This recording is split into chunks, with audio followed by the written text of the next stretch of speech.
ప్రభుత్వ చీఫ్ లక్ష్మణ్ కుమార్ జన్మదిన వేడుకలు ఇంద్రభవన్ లో ఘనంగా ఏర్పాటు చేశారు. ఈ సందర్భంగా కేక్ కట్ చేసి వేడుకలు నిర్వహించారు. శాలువాతో లక్ష్మణ్ ను సన్మానించి శుభాకాంక్షలు తెలియజేశారు. అనంతరం నిర్వహించిన మీడియా సమావేశంలో రెడ్డి మాట్లాడుతూ రబీ ప్రణాళిక రూపొందించకుండా ఎల్లంపల్లి నుండి నీటిని తరలించే అవకాశం ఉన్నప్పుడు ఎస్ఆర్ఎస్పీ నుండి నీటిని తరలించడంతో 10 టీఎంసీల మిడ్ మానేరుకు నీటి కొరత ఏర్పడిందని ఆయన గత ప్రభుత్వ అనాలోచిత చర్యలతో సాగునీటి సమస్య ఏర్పడిందని, ప్రకృతి వైపరీత్యాలతో పంట నష్టపోయిన రైతులను ఆదుకోవడం ప్రభుత్వ బాధ్యత, దాన్ని కేసీఆర్ చెప్పాల్సిన అవసరం లేదని అన్నారు. పంట నష్టపోయిన రైతులకు ఎకరానికి 10,000 రూపాయలు అందిస్తామని, 10 ఏళ్ల కాలంలో ఏనాడైనా రైతులను ఆదుకోవాలని ఆలోచన కలిగిందా అని కేసీఆర్ ను ఆయన ప్రశ్నించారు. పంటల బీమా పథకం అమలు చేయకపోవడంతో పరిహారం అందలేదని, సీఎం రేవంత్ రెడ్డి భవిష్యత్తులో పంట నష్టపోయిన రైతులను ఆదుకోవడానికి పంటల బీమా పథకం అమలు చేస్తారని ఆయన గుర్తు చేశారు. రైతులు చెల్లించే బీమా ప్రీమియం కూడా ప్రభుత్వమే చెల్లిస్తుందని అన్నారు.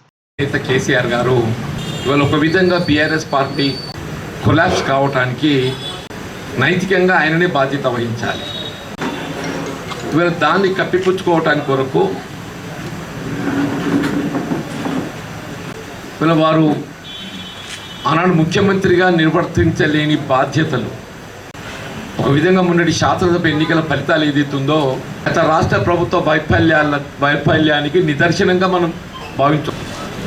మొన్నటి శాసనసభ ఎన్నిక ఫలితాలు ఏదైతుందో గత బీఆర్ఎస్ ప్రభుత్వ వైఫల్యానికి నిదర్శనంగా భావించవచ్చు. అప్పటి ప్రభుత్వ ముఖ్యమంత్రి కేసీఆర్ గారు బాధ్యతాయుతంగా గట్ట పాలన చేసి ఉన్నట్టయితే ఇవాళకి పరిస్థితి ఎదురయ్యేది కాదు. దాన్ని కప్పిపుచ్చుకోవడానికి వరకు ఒక విధంగా ప్రజల దృష్టిని మళ్లింపు చేయాలనేటువంటి ఒక భావన తలంపుతోని వారిని చేపట్టినటువంటి పంట నష్టపోయిన పంట పరిశీలన అని చెప్పి ఏదైతే యాత్ర చేపట్టిందో ఒక విధంగా ఆశ్చర్యం కలుగుతుందని చెప్పి అంటున్నాను. అలా నిజంగానే ఎక్కడైనా పంట నష్టం పోవడం జరుగుతుందని చెప్పారంటే దానికి 2 కారణాలు. ఒకటి ప్రధానంగా గత ప్రభుత్వ వైఫల్యం అంటే రబ్బీకి సంబంధించినటువంటి ఒక సాగునీటి ప్రణాళిక రూపొందించలేకపోవడంతో, అంటే ప్రాజెక్టులో ఉన్నటువంటి నీటిని ఏ విధంగా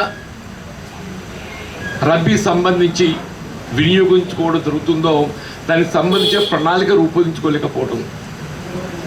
అంటే ఆనాడు ప్రభుత్వం ఏదైతుందో బీఆర్ఎస్ అధికారంలో ఉండే నేను గతంలో కూడా పేర్కొన్నా, నేను మనకి ఈశాన్య ఋతుపవనాలు ఏదైతుందో సాధారణంగా అక్టోబర్లో వస్తాయి. ఎప్పుడైతే ఈశాన్య ఋతుపవనాలు మనకు కనబడలేదో మనకు కొంత జాగ్రత్త పడవలసి ఉండే. అన్నాడు ఈశాన్య ఋతుపవనాలు మనకు అక్టోబర్లో వర్షాలు వచ్చి ఉంటే కొంత పరిస్థితి వేరుంటుండే. సాధారణంగా ఎప్పుడు వస్తాయి మనకు దసరా ముందు ఏదైతుందో వర్షాలు రావడం మనం సహజంగా గమనిస్తుంటాం. ఎప్పుడైతే మనకి ఈశాన్య ఋతుపవనాల ముఖం చాటు చేయడం జరిగిందో అలాంటి ప్రభుత్వం కొంత బాధ్యతాయుతంగా వ్యవహరించి ఉంటే వీళ్ళ పరిస్థితి రాకపోతుండే. ఇప్పుడు శ్రీరామ్ సాగర్ ప్రాజెక్టు ఉన్నటువంటి నీటిని ఒక ప్రణాళిక రూపొందించుకొని ఉంటే బాగుంటుంది. వారు ఆనాడు ఏదైతుందో ఏ విధమైనటువంటి ఆలోచన చేయకుండా ఆనాడు ఎల్లంపల్లికి వెళ్ళి ఏదైతుందో మిడ్ మానేరుకు నీటిని తరలించే అవకాశం ఉండే. By that time Medigadda was not collapse. ఆనాడు ఆయనకు మేడిగడ్డ నుండి అన్నారమే కానీ, అన్నారం నుండి సుందిల్లే కానీ, సుందిల్లకి వెళ్ళి ఎల్లంపల్లి కానీ, ఎల్లంపల్లి నుండి మిడ్ మానేరుకు నీటిని తరలించుకున్న ఎస్ఆర్ఎస్పీ నుండి నీటిని తరలించడంతో ఎస్ఆర్ఎస్పీలో దాదాపు 10-12 టీఎంసీ కొరత ఏర్పడ్డది.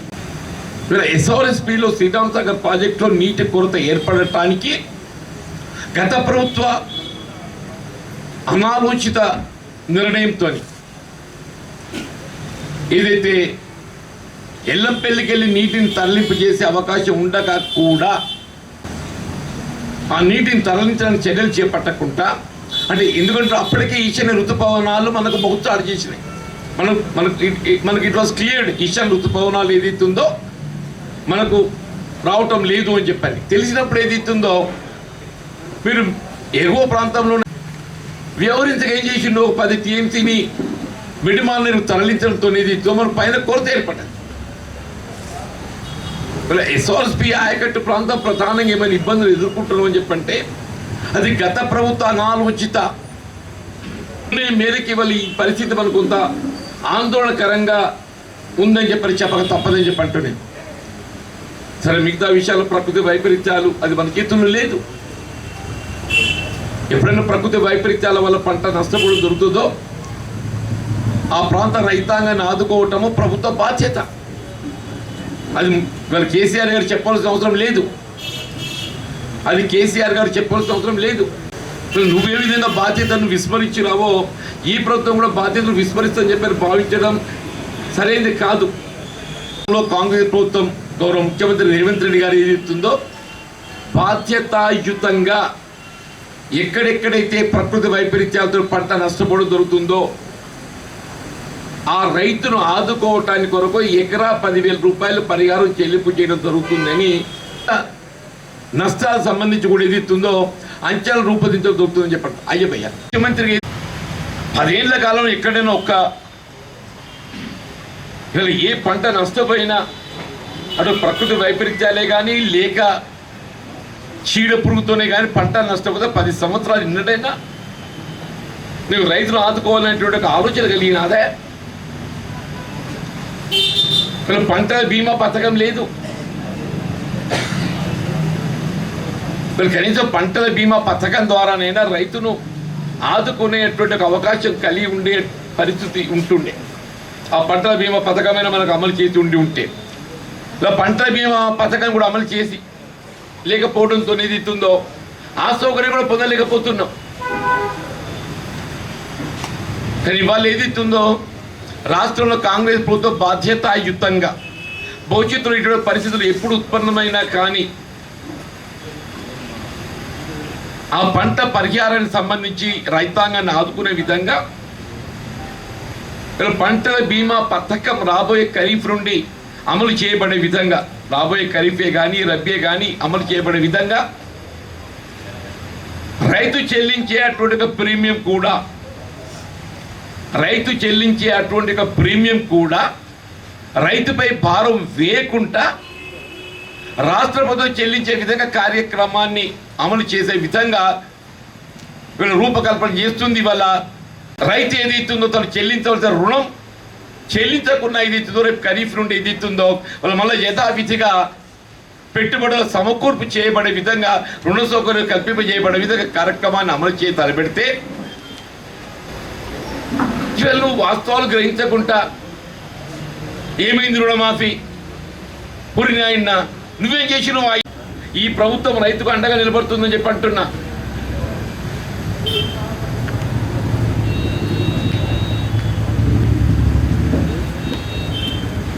వీళ్ళ పంటలు కాపాడటానికి ప్రాజెక్టులో ఉన్న నీరు అవకాశం ఉన్న మేరకు చివరి బొట్టు వరకు కూడా చెప్పంటు నేను. It's not like your government. చివరి బొట్టు వరకు కూడా పంటలు కాపాడపడే విధంగా నీటిని అందింపజేసి పంటలు కాపాడటం బాధ్యత భావిస్తుంది వెళ్ళి ప్రభుత్వం అని చెప్పట్టు నేను. దీనికి సంబంధించి రైతు ఏ విధమైన ఆందోళన గురి కాకుండా అండగా నిలబడే విధంగా కార్యక్రమాన్ని బ్యాంకర్స్తో ఏదైతుందో సంప్రదింపులు చేసి రైతు చెల్లించాల్సినటువంటి ఆ రుణ భారం ఏదైతుందో ప్రభుత్వం బదలాయింపు చేసుకునే కార్యక్రమమే కానివ్వండి, భవిష్యత్తులో పంటల బీమా పథకమే కానీ, ఇప్పుడు పంట నష్టమైన రైతుకు అండగా నిలబడే విధంగా ప్రతి ఎకరాకు 10,000 రూపాయలు పరిహారం చెల్లింపు చేయడమే కానీ, సాగునీటి సౌకర్యానికి సంబంధించి చివరి బొట్టు వరకు మిత్రులు లక్ష్మణ్ కుమార్ గారి వల్ల బొట్టు వరకు కూడా ఏదైతుందో సాగునీరు కల్పిపై చేయబడే విధంగా చెప్పంటున్నా. ఇలా భగీరథ గురించి మాట్లాడతాడు, నాకు ఆశ్చర్యం అని చెప్పంటున్నాను. సిగ్గుపడాలని చెప్పంటు నేను.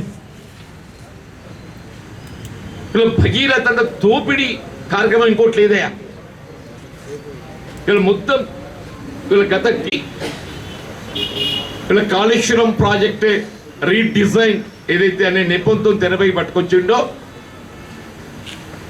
వీళ్ళు మనం 38,000 కోట్లతో అమలు చేయగలిగే అవకాశం ఉన్నటువంటి ఒక ప్రాజెక్ట్ ప్రాణహిత చేవెళ్ళ దాన్ని 1,20,000 కోట్లకు దాన్ని చేయబడే విధంగా కేవలం కమిషన్ల కకృతితో నేను చెప్పండి. తీసి నెంబర్ 1 నిర్మాణమైన కానీ పర్యవేక్షించి నాణ్యత ప్రమాణాలకు అనుగుణంగా నిర్మాణం చేయబడి ఉన్నట్టయితే ఇలా ఈ పరిస్థితి ఎదురయ్యేది కాదు అని చెప్పంటున్నా.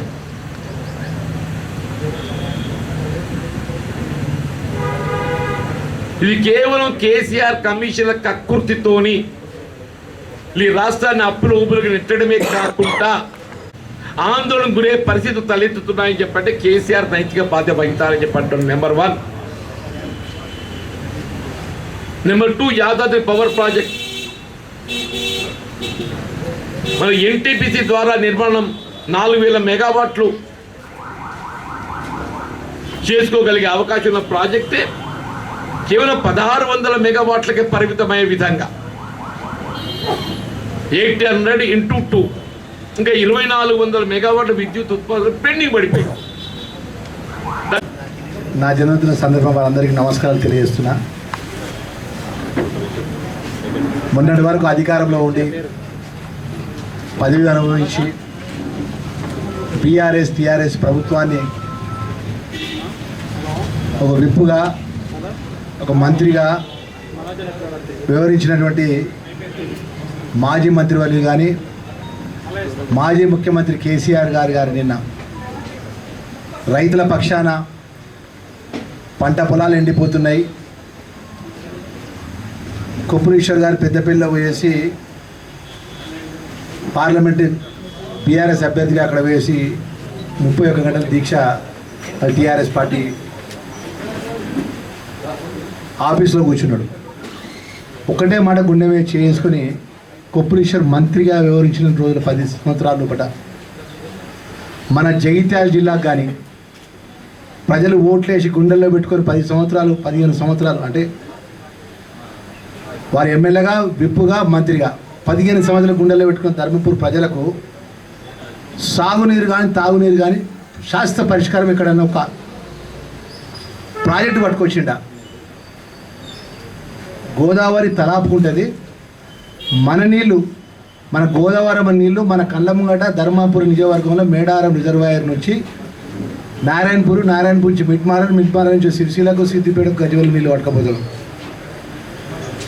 మళ్ళీ 3 సంవత్సరాలు కూడా 2 TMC అని చెప్పి కాళేశ్వరం లింక్ టు TMC అని చెప్పేసి సుమారు 20 వేలతో వెలుగటూరు కాడ సుమారు 1000 ఎకరాల రైతుల భూములు కడుపు కొట్టి పోలీసులను బెదిరించి అప్పుడు కలెక్టర్ను పోలీసు అధికారులను రెవెన్యూ అధికారులను తీసుకుపోయి సుమారు 3000 మంది ఒంటరి కార్మికులకు ఆ వెలుగటూరు గుట్ట మీద పొద్దున్న లేస్తే జీవనోపాధి చేసుకున్నటువంటి 3000 కార్మికుల యొక్క కడుపు కొట్టి వాళ్ళ మెడలు పట్టి పోలీసులు ఖాళీ చేయించి అక్కడ 20,000 కోట్లతో కాళేశ్వరం లింకుడు ప్రాజెక్టు పట్టుకపోతే అక్కడ ఢీ కూడా రిజర్వ్